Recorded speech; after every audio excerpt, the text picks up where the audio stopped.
I assume that in the next chapter of Black Clover, we will find out the identity of the Heart Princess Queen, whatever. I've seen the name translated very inconsistently between officials and fans' translations. I'm just going to go with Queen because I feel like it makes much more sense. But anyway, in the next chapter, Asta's going in. I assume we will see the face of the Heart Queen. If not, whatever, I want to get my current theory out right now. So at the moment, what do we have? We have the fact that we're in a devil-focused kind of scenario right now. We know that the curses and the devils are very much got the magnifying glass of the plot under, because they'd have to look for it in order to clear everybody's names. But what else do we have? We only have one named devil so far. There are three known. With the word devil, you have anti-magic devil, obviously, and you have Magicula, whose devil attribute we don't know yet, but we know that Magicula exists, and it's the only one that is named. And who exactly is tied to that we know of, that we know for curses, as well as, obviously, a direct on curse from a devil seems much heavier than, somebody passing into forbidden magic or some after effect. And that being where we're at now with the Heart Kingdom, which showed to be a massive level of cursed power and effect of a devil coming off of them.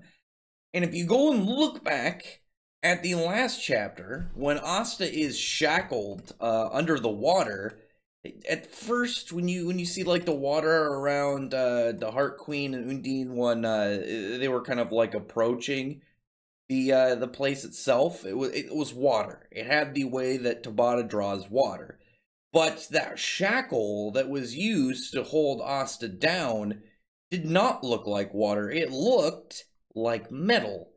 And again, who is related in some way to both water and metal, while at the same time being related to a devil and a curse?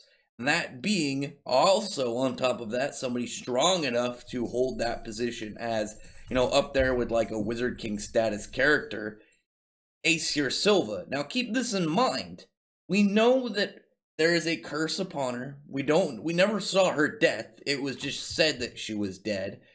But what exactly, do we have to assume that she was dead, other than that characters said that she was? We don't know the specifics as much as we can. Maybe you're similar to Nozel, who kept the curse quiet. Maybe he kept the fact that she had to leave instead of actually die quiet. Maybe they just didn't want to say anything about it. Now, here again, what would the reasons be behind her herself? Maybe it was a reason by whatever the curse of Magicula was. Maybe it was like either, maybe Noelle would have been stillborn or something, and it was like, I will trade you, the life of your child for your servitude to the Heart Kingdom. Maybe the Heart Kingdom isn't in its spot because it's constantly producing, powerful people that can go under the contract of Undine and control the great spirit of water. Maybe the devil of Magicula is in leagues with Undine and has this kingdom, and instead of being like, oh yeah, we pick the strongest, it's they go out and they find somebody strong and combatable for it. Now again, we know that Aesir isn't a water mage, but we don't know the full extent of, like, if you got contracted with one of the spirits, if you straight up, like, well, do you have to be that exact element? Can you be a different element? Are you able to be a branched off element? Because we know that there are the 4 primary elements, but there are a bunch of things, like, split off from them, as well as, like, weird attributes, like spatial magic. But, as it is, I'm going to stick with her. It doesn't matter if the next chapter, somehow Asta gets blocked and we don't see it. Maybe we get a hint or just like that tease. But I'm going to go otherwise until I see enough evidence to change my opinion. I'm going to go with Aesir Silva because I think that currently holds the largest weight of who she is. Because otherwise, what would be the point of putting her in a silhouette? What would be the point of making her character, like, hiding her image if there wasn't something secretive to it? Because it's not like, oh, we're going to foreshadow opponents in the future. I mean, she even has a little veil around her during the whole thing. There's obviously a difference of keeping this specific character hidden versus, oh, a whole group of bad guys. Because Usually when they foreshadow a bunch of bad guys or characters in general and they put the silhouettes, it's because that their characters, maybe their design isn't fully decided upon. They could shift at some point. Whereas here, it seems much more of trying to hide the secret of the character itself. I could be wrong, but I'm going to go with this for now.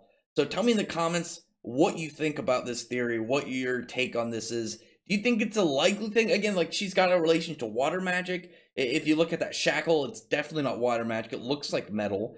Really, she's linked to a devil, and she's even as powerful enough to fit this position. We know that, like, if you can imagine, like, prior to being, like, messed with and getting some form of demon boost, but also getting a great spirit boost, she was in that spot like Marileona where she was between Captain and being Magic Emperor tier. So, I mean, come on. It makes sense.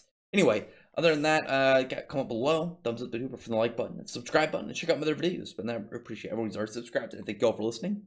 Bye.